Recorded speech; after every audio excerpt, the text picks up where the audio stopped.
All right, welcome to the next episode of Tandem Coaching Academy podcast. Keeping Agile non-denominational. That's what we do at Tandem Coaching. And today we have a very fascinating guest, Tricia Broderick. And we are talking to her about coaching high performance teams. Hey, Tricia, how are you? Good. How are you? Thanks for having me on. I'm very excited. Absolutely, we're excited to having you. So, why don't you give our listeners a little bit of a crash course on who Trish is? Oh, this is always my least favorite part. I like to refer. I heard this term once and it resonated with me. I like to say that I'm a recovering developer, meaning I have a computer science degree. I started off developing. I still see code and get happy. Like I still will be, especially if I can see something in it. It's like, oh, there's a no pointer exception. Like I still find myself getting kind of like geeky with that, but you don't want me coding anymore. Like it's not a good idea. Mhm. And so I've taken on, I did a lot of project management. I did a lot of senior leader roles in development, from director of development to even project management office and just different areas in software development. And really tried to embrace Agile in a lucky way, honestly. I got exposed to extreme programming in 1999. We were teaching a financial institution how to write a J2EE web app. And so we did pairing, short releases, like it, in my mind, it's cemented for teaching, not necessarily for software development. So fast forward in 2005, I'm on a huge government project and we were going to do Scrum. I learned all the ways to fake Scrum. and but it gave me this introduction into what was possible, what was potential, even if you weren't doing it right as a leader, what could happen if you created the right environments. And so I really started getting very active in the Agile community starting in 2007. And when I say active, like I'm probably one of those poster people that people say she just drinks the Kool-Aid, because I've volunteered, I reviewed, I've been the conference chair. I just finished a board term for the Agile Alliance, where I was a board of director. So I've done a lot of different roles in trying to support this community. But at the end of the day, what I really just say is I'm a leader trying to help other leaders. And not only other leaders, but also the teams as they are on their trajectory to becoming high performance teams. Yeah, well, by helping other leaders, that helps teams, Yeah, it helps customers, it helps across the board. yeah. So, what's about high performance teams that's important to you? Uh, for, there's a lot of things. One is just people understanding that just calling something a high performance team, heck, even just calling them a team doesn't make it so. Like, I'm from Michigan. Calling Detroit Lions a team does not make them a team. Like, it just doesn't actually happen.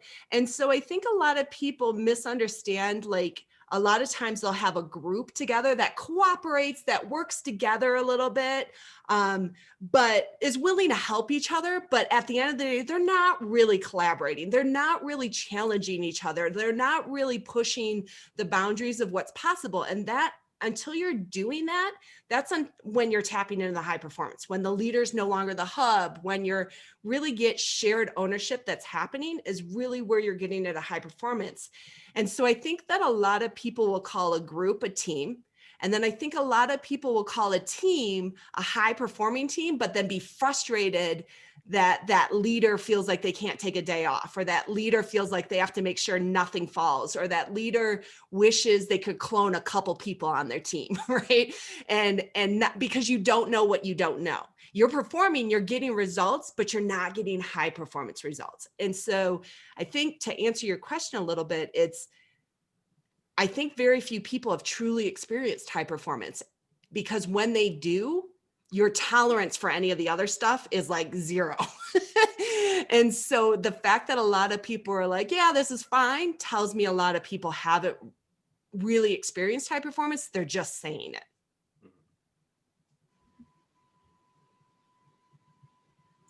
So, Trish, how would you define high performance so our listeners can really understand what that means?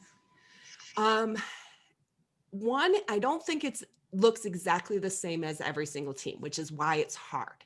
But I think how I define it is a little bit of there's a couple key things that I should see, characteristics, traits, dynamics that are happening. One, the leader is not a hub, meaning everything doesn't go through the leader, that there really is this self-organization, shared ownership dynamic that is happening within the team.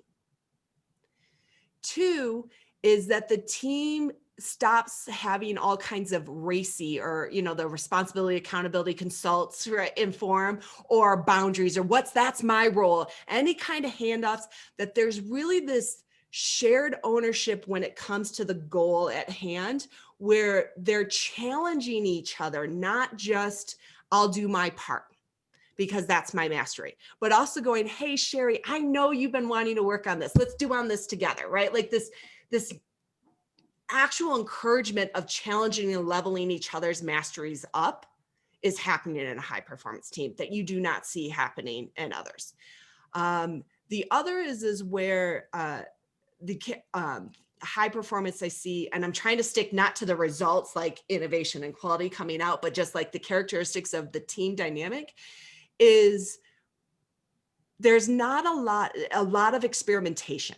So there's not a lot of worrying about trying to get it perfect right off the bat, that there's almost this willing to truly embrace complexity and to inspect and adapt and understand that the best information is going to come from discovery, and really not just use those words, not just say those words, but live those words and truly engage in it in a way that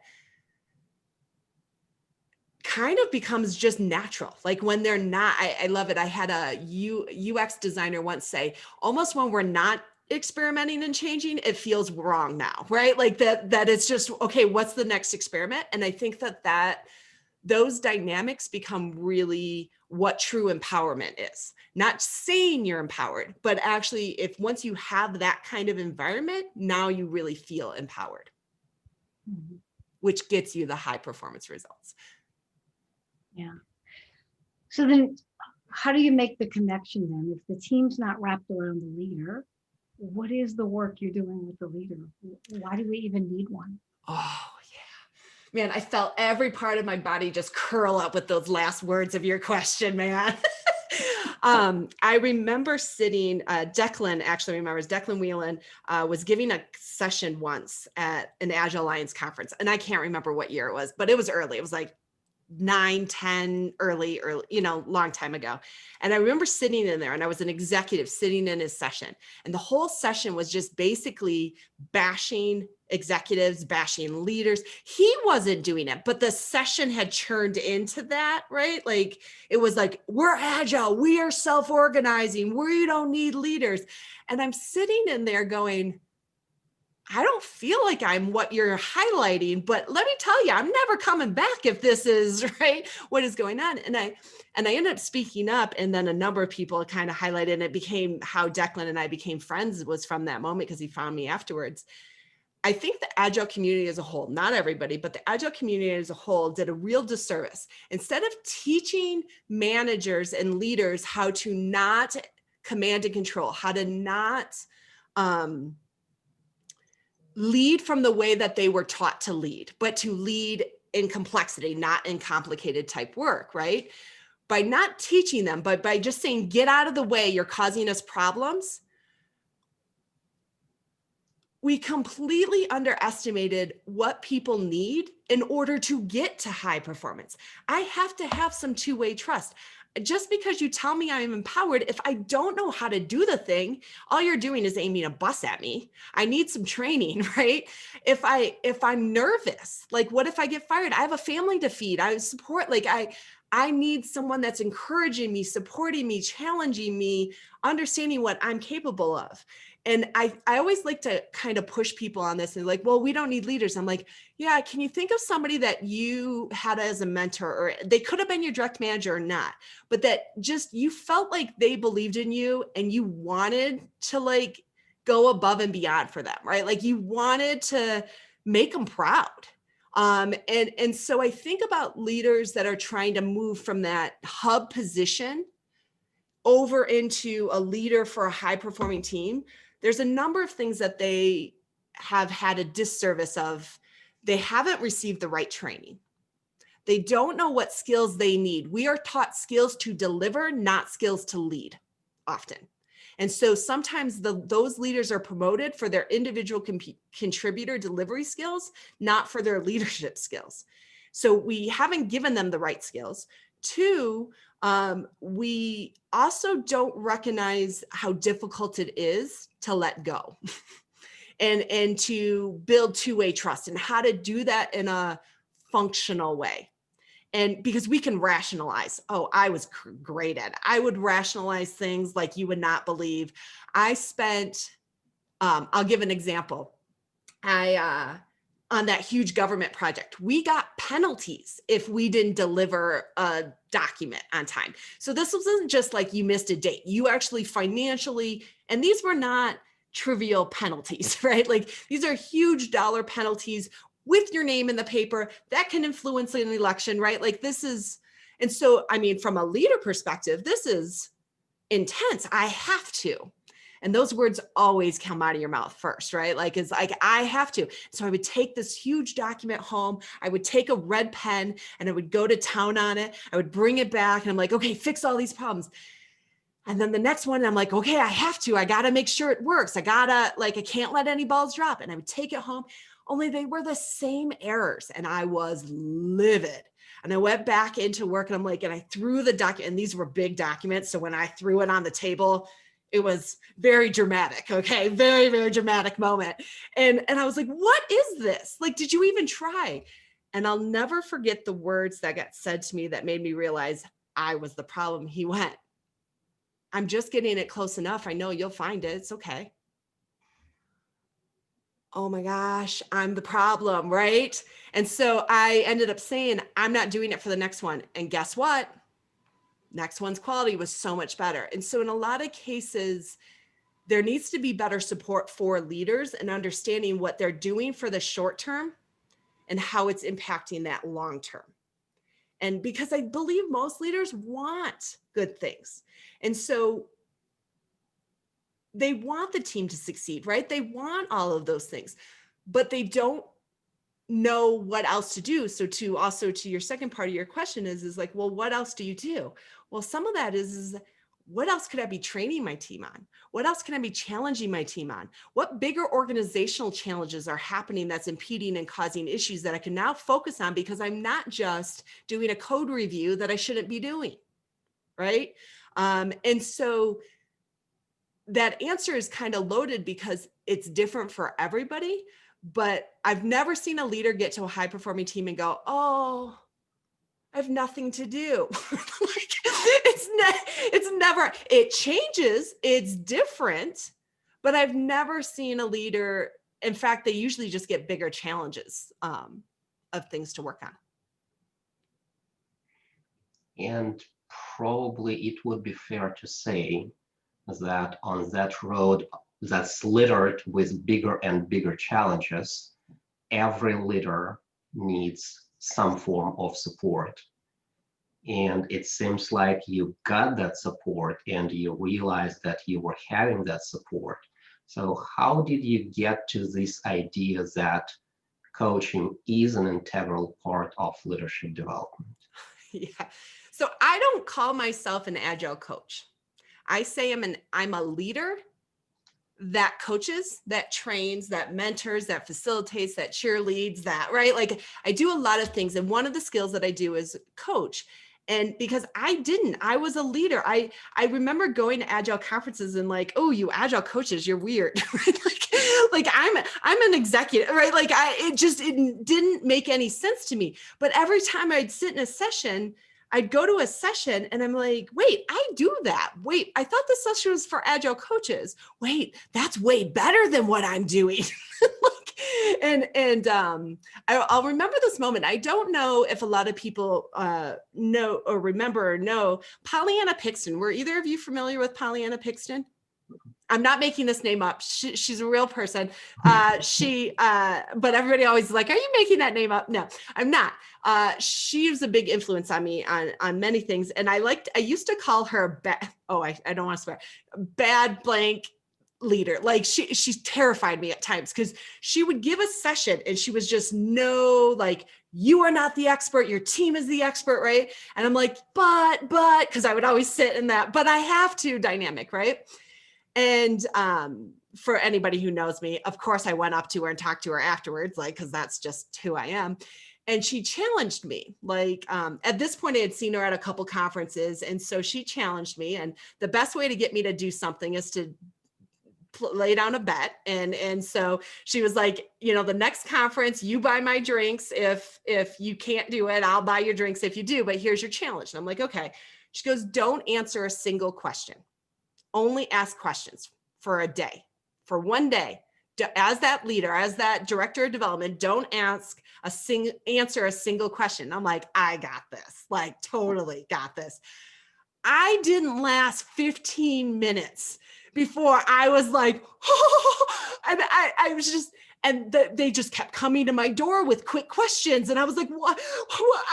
And almost to the point that I felt like she had talked to my whole team to mess with me. Like I was like, but it wasn't. It was, I had created an environment where I was the easy answer. And so I had to start learning how to coach and going, they're creative and intelligent. Why am I not helping pull that information from them? Why am I just giving them the quick answer? And so I did break. She did get her wine the whole night. I did end up, and it was in Vegas. So I really lost this bet big time. Okay, people. But I ended up kind of going, okay, I've got to learn these different techniques. So I started going to, when I started going to the Agile conferences, or while I was going to the conferences, I would start going to more coaching, you know, Agile coaches sessions and things. And I was like, okay, they're marketing for Agile coaches, but this totally applies to me as a leader. Again, another thing that I feel like we made a mistake in the Agile community for, right? But I was like, and I would pull it, and then my team would say that Conference Tricia is back.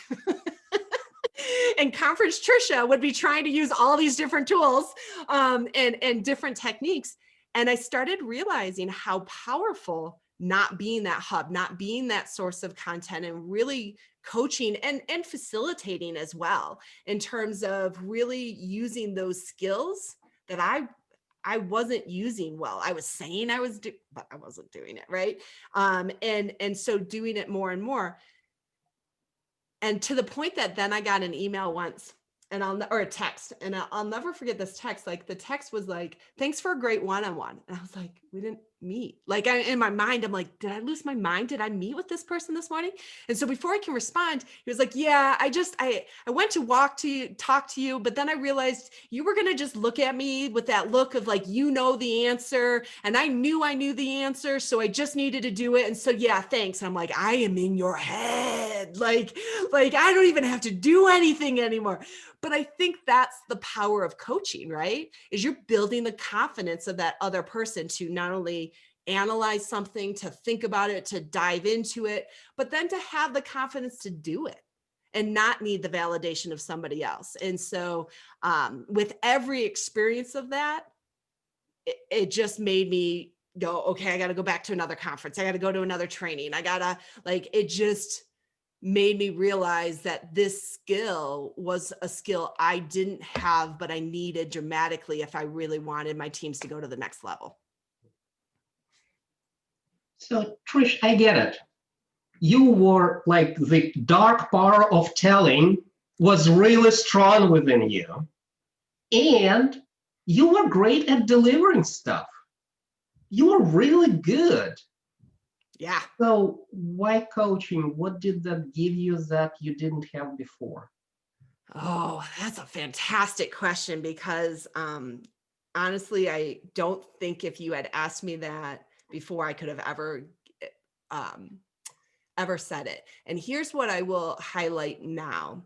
If I had some of my earlier teams, like late 90s, early 2000 teams that worked for me, we had fun. I was always a fun boss, right? Like I wasn't like, I even had a team that would try and force I have a very weak stomach. And so if you talk about gross things while eating, like I just got to leave. So my team would competition to see who could get me to leave the table, right? Like, I mean, we did evil pranks on each other all the time and things like that, right? So we always had fun. And those earlier teams, if I saw them, in fact, occasionally when I do see someone, like, we'll go have a drink, we'll laugh, we'll catch up, right? Things like that.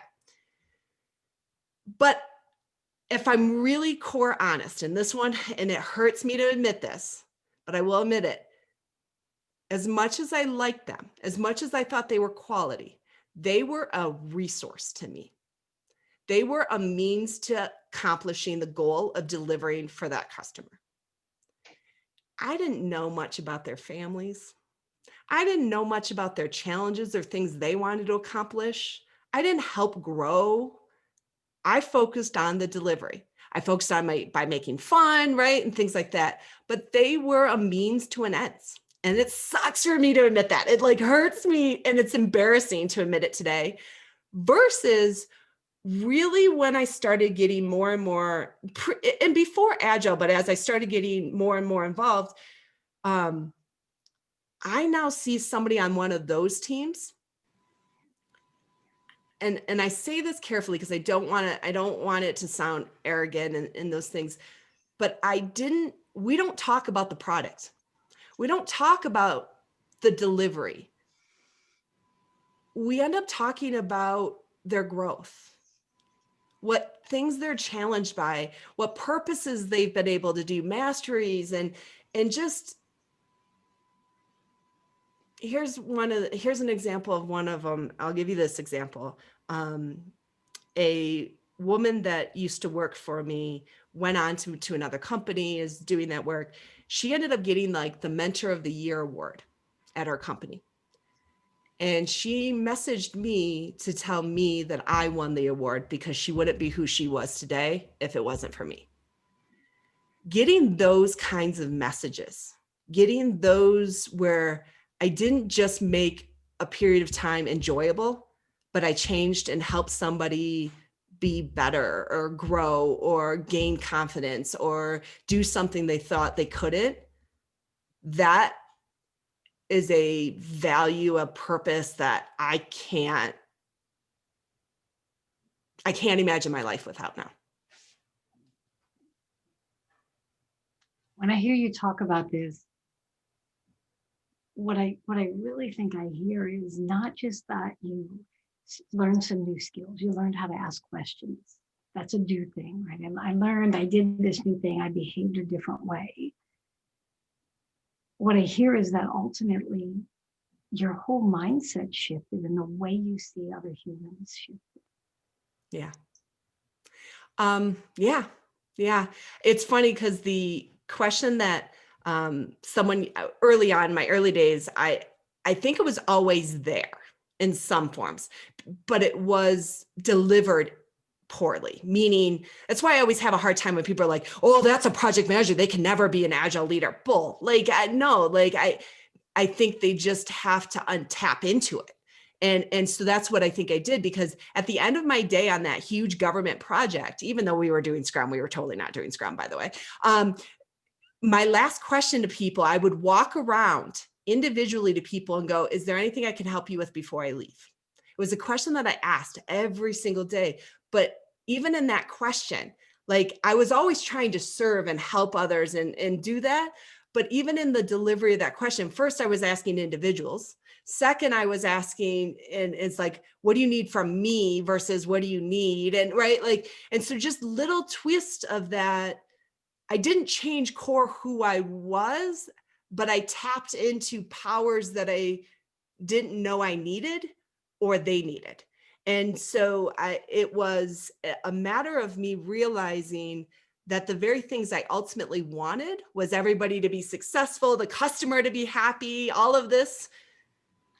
I could achieve it in a better way. But I had to start trusting myself more as a leader. And so I think it became less about really trusting others. It became more about trusting me, is what I had to change most in that mindset. Yeah, that's a really beautiful thought. And so what advice would you give to other Agile leaders, other Agile coaches? Uh, I give a couple bits of advice. You're no guilt, meaning I can say I'm embarrassed to have to admit something. It's partially because of who I am today and that I teach these things, right? But the reality is you do based on how you were learned, right? Like how somebody taught you or led you. And so in a lot of cases, some of the things that you learned were very good. I still keep my PMP. A lot of my risk-based response strategy knowledge and things like that is incredibly valuable. And in fact, I wish more Agilists understood it. And so I think there's a little bit of like people are pretend as an Agile leader, if I'm going to be an Agile leader, I have to let go of everything I've ever known. No, there's a lot of power and benefit in your experience and your knowledge and your current skill sets. And they still may have a value in certain spots, in certain situations, and certain dynamics. And so I kind of like to say, honor your past. It is your past. It's your experience. It's your knowledge. There's no shame in it. Now, what do you want to do going forward? And what skills do you need? And that just the same way you're asking Agile teams to experiment, that it's a journey, that it takes multiple times to learn to get it better, and that you're going to fall down, the same as the case is for you. And then the third thing is be transparent. And here's why I say this one, in that learning, especially. I had a team member once come to me and I was like, come on, I want you, it's okay to fail a little bit, right? Like if you're about to fall off a cliff, I'll save you, right? Like, but it's okay. We learn from failing and growing and things like that. And one of the team members said to me, it was one of those painful gut moments. Not the most painful. I know my most painful gut moment, but this was up there. Looked at me and said, but you never fail. And I'm like, I call myself stupid at least 4 times a day. What are you talking about? But I wasn't transparent about it. I wasn't sharing the things I was learning. And as a result, I was sending mixed messages to my team. So that's why Conference Tricia became a thing, was like, okay, I'm going to try something new. I have no idea what's going to happen. Let's learn and grow. You'll give me feedback as I'm learning and things like that. And I made it more okay to critique me as a leader, but to also acknowledge that I'm learning, I'm trying new things. Some things will work, some things won't. Because if you keep trying to be perfect as a leader, A, you can't, and B, your team knows you're not. But even if they respect you and believe that you are, you're not actually creating the right conditions for them. And so practice what you preach. Talk, inspect and adapt for yourself as a leader and try new things. Get a partner that's willing to help you with certain things. There's no shame in learning as a leader. And sometimes we think we have to know everything because we're the leader now. And sometimes the best moments are when you acknowledge you don't and watch what everybody else does to help you. Yeah, so I can totally relate that vulnerability is the key to leaders being effective and leaders being leaders. I want to pull back a little bit. I still cannot get rid of that image of that lady telling you to ask the questions for the whole day. And you're like, 15 minutes into this exercise, I was like, I'm going to tell them. And what's coming up for me is that a lot of people that come across our classes and we talk to think that coaching is always about asking questions. Yes. And asking questions is the pinnacle of coaching. And we know it's not. There's no more annoying conversation when you ask something transactional and you get in response like, what do you think about it? I'm just asking you for a piece of information. Just give me that damn piece of information. So that kind of one pitfall of the coaching. What are some others that you saw on your long path? So another pitfall, and I'll never forget this. Lisa doesn't remember it at all, but I remember sitting in the class conference session of Lisa Adkins. And again, I remember it was Toronto. So I think that was like 2009 or something, but I was like, I would like the list of perfect questions. Give me the perfect list of questions. And I remember her looking at me like, oh no, like, but I want my check marks. So give me my list of perfect questions. And I ended up realizing the pitfall there, and then I'll give some other pitfall dynamics. For me, what I tell people with questions, the questions are not the powerful part. The powerful part is the connection. Sometimes I don't even ask a question and I can do coaching. Meaning I just being in a presence and being present with somebody and allowing them to just feel and keep talking, right? Like, and so I think so often people first get into it and they're like, oh, I have to know what the powerful question is. And if I just ask this question, it will be magical. And it's like, oh, that's cute. Like, no, if you don't create the right space, they're not going to do it. So the power is in the connection, the power is in the silence. So often coaching isn't about what you're actively doing, it's what you're actively not doing. And in some ways passively, like, like you're actively being silent, but to them, you're just not doing anything, right? But you're not doing anything in a way that's inviting. And that's such a hard, this is it's an advanced kind of level, right? For a lot of people, but it was something that I ended up realizing as an extrovert, as a talker, that I was like, oh, I don't have to say something and look what we'll say. And so that was hard for me to embrace, even though logically I got it. Like, when do you do your best thinking? When you're on a run, not talking, when you're in a shot, right? Like when you've got blank space, and yet my mouth wouldn't stop talking, right? And so I think that's a really hard thing for a lot of people trying to leverage coaching, is understanding that it's about giving space and creating an environment, a container where somebody's feels comfortable to explore and to unlock and to dive in. And it's really, really hard. It's hard for people like me, but it's also hard in that efficiency focus, right? So many leaders are so focused on, we got to do it fast. We got to do it fast. And it's like, okay, I'll just tell you what you want to hear then. I also think the other big thing that people get into a lot of problems when they start trying to coach is they do what I call manipulation. So they'll have a solution in mind and they'll ask questions but all they're doing is leading or manipulating somebody. And anybody who's ever really been a part of that, there's some moment that you realize, just tell me what you want. just tell me what you want me to say. And trust really breaks down from that. And I think a lot of leaders go, okay, I just ask questions. Isn't that right? I'm empowering the team. And I did it. And so I actually created a way for my teams to call me on it when I was doing it. And so, because that's the hard part is as a leader, we don't know we're doing it even in the moment when we might be doing it. I think the biggest moment when you kind of cross over and you really start, or at least for me, I was willing to do certain things, but it wasn't to this moment that I went, okay, I got to get better at this. And that moment was when they actually came back with something that I didn't think was possible.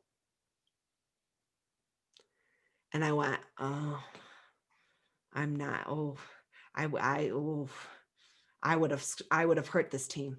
And that moment when you realize what you would have asked them to do versus what they just came up with was way worse, and you would have held them back, is the moment you went, I've got to get better at this. And that was my, okay, now's the time. But it's hard. It's really, really, it's hard. And it's hard for them too. Let's get real about this.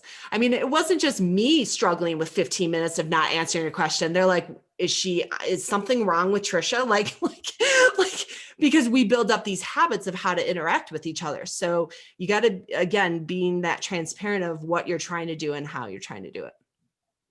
I think the other pitfall for leaders that I'll highlight is once you get to that moment of like, oh, coaching, this is amazing skill, and I've got to start learning different things. Then they go, I can only coach as a leader. No, there are times you like, but Tricia, they're creative, intelligent, great. And they still don't know how to do the thing. Like you need to train them. Right. And so I think that's the other that I'll see is a lot of pendulum swing is like, great, you had your moment, but now they're like, I only coach. I never ask a question. I'm just a leader. I have no accountability. I'm like, oh, I want to just give no. Because that's very reactive leadership. If your team's about to fall off a cliff and you don't do anything because the team's accountable, no, you are accountable for your team. And if they choose to fall off a cliff, that's on you. And so I think a lot of people will then pendulum swing and they forget that they have other techniques and skills beyond coaching that they still need to use with the team too. And so that's why I really like to say coaching is a skill I use as a leader, just like I use other skills. Yeah. So sounds like absolutely fascinating and long road that is littered with buddies and litters with those pitfalls. And you kind of learned a lot. So, and going back to your high performance teams and your notion of designing an experiment, if somebody is stepping on this road, kind of coaching road to better leadership, what one experiment would you recommend them to design so that they can be successful in that first step? Oh, I want to answer it in 20,000 different ways because I'm like, well, first stop worrying about high performing teams if you can't even get a team yet. But because I think that's the other dynamic for me is I feel like people tend to try and make experiments 14 leaps ahead of where they really are. If your team's not even collaborating, start there before you're worried about taking yourself out of as the hub. But let's say you've got a team, you're the hub, but you want to get up into high performance. Here's one that I'll throw out, and it's a little, I don't want to give a standard one or a basic one. So I'm going to give a really controversial one that will freak a few people out. Why not? Like, it's fun. It's 2021. Let's go with it, right? That next quote unquote tiger team you've got to create as a leader, you don't pick the people. Now, I know the panic that what you just heard I said did. Because we have good intents. Well, why are we picking them to think? Well, we need the best people. That's why we've got to have them for this special team, right? But I remember once, this is, and I guess maybe I needed to say this and own this thing. This was just going to come up one way or another, apparently, is my biggest gut punch as a leader while I was going through all of this was this moment. And I had just created a tiger team. I just named people on it. And somebody who didn't get named on it, not somebody that I would have said was a bad person by any means, right? Like good quality developer, right? Walked up to me, and I'm grateful he was comfortable to walk up to me. I'm grateful he was comfortable to say this to me, even though it hurt. And he said, did it ever occur to you they're your rock stars because you keep picking them? And I'm like, oh, truth hurts. Because I started thinking about, well, why am I often considered a rock star? How many opportunities have I gotten? How many experiences have I been in? And those experiences are often highly supported and actively encouraged because they're a key important thing. And as a result of that, I built a brand and a reputation around that, and I'm perpetuating that. I am creating rock stars by selecting them. And also, and that was my moment of realizing one of the moments of realizing as an experiment, maybe as a leader, I don't know what's best. And I'm it's bias and it's confirmation. You're like, because I selected them and then they did a good job. See, I picked the right people, right? Versus really creating an environment where people can truly share ownership.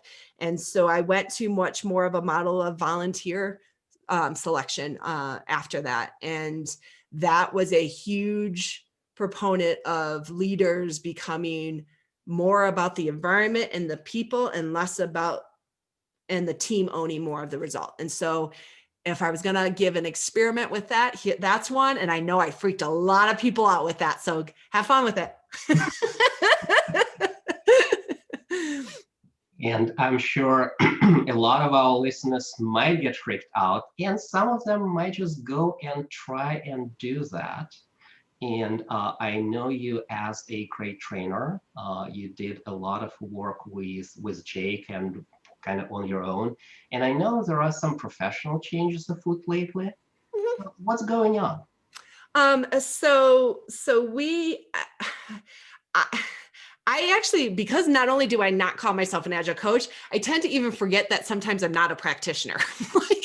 But I do have a cycle where I tend to do like 5 years as practitioner, 5 years as consultant, 5 years practitioner. I very much have this pattern. But I had been with Agile for All for 5 years.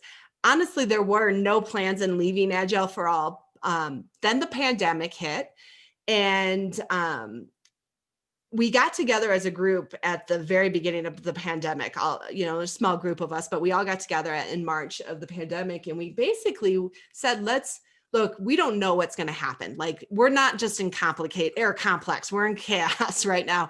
And everybody needs to do what they need to do to take care of themselves mentally, physically, financially, whatever is needed. And let's honor what we've done for the past 5 years. But we'll also honor what people need to do as they're going forward. And, I'm a strange cat, and I get it. As much as I can do the online and as much as but all I want to do is come through the screen and hug Sherry right now. I'm an in-person, it is who I am. And so for some people, they really wanted to double down on the online only going forward. It's just not for me. And I'm not saying I won't ever do it, but the minute I can travel and be in person, it's going down. It's going down, right? And so there started to be some different wants of people of what people wanted to do and things. And I started really thinking about what it was that I wanted. Do I want to go back as a practitioner? Do I want to create that space? And when I started thinking about kind of what my next experiments were, kind of to your last question, Alex, of what do I want to challenge and experiment with next? There's been a request for me, and honestly, I'm going to use those words very, when are you going to start a company so I can just come and work for you again, right? And I was like, I never had much entrepreneurial kind of desire. And yet I found myself more and more in that wanting to help people purpose. Maybe it's because of these last years and my sadness and humanity, but the paying it forward and really helping people and lifting others up started becoming more and more important to me. Not that it wasn't before, but it was really snowballing in 2020. And so I decided to start my own company, Ignite Insight and Innovation. Right now, it's just me. I was like, I have to make sure this is what I want to do before I start really going down that path. And also I want to do some things that I've avoided. I didn't know QuickBooks because I never had to learn it, right? I could read a financial balance sheet, right? But I never really wanted to learn certain things. And so I've decided that I'm taking this year to kind of just get the foundation of being a business owner, what that meant, what that was like, what do I enjoy, what do I not enjoy, right? And is it something that I want to do? Not just on a consulting front, but building product. What product? I have no idea. And honestly, I probably wouldn't be the person creating it. I'll be, pulling people in and doing that. But it, crazy as it sounds, it was like, well, now's the time to try, which probably was not the statement anybody else was making about 2020. But for me, because Agile for All is so amazing and we're so very connected, and I'm very grateful. My client, I wasn't like I lost my client. My clients stay with me, right? Like in different things like that, that I had the luxury to try this with still feeling a lot of support, even from, my Agile for All crew. And so, yes, a lot of us have gone our different ways. I have now started a company. I've had my moments of panic already this month. Like, I won't lie. Like, oh my gosh, what did I do? And I am such a people person that I'm like, why did I do this solo? But I wanted to really do it on my own to start. It was really important to me to learn the things that I knew I would have avoided, and to do this not my way, but with the environment that I wanted to create. Like if I really wanted to create that environment, what my next experiments wanted to be, what I wanted to do with those things, I wanted to be able to have the ability to really create the environment that pushes the envelope. Well, it's like the brave new world. It's 2021 and brave new world for you, and a lot of learnings ahead. So first of all, we are very grateful for you accepting our invitation to participate today. And we wish you a lot of luck and wish you a lot of success on this new journey. Maybe so far a single journey, but I'm pretty sure you will figure it out real quickly, and it will be great. Thank you, Tricia.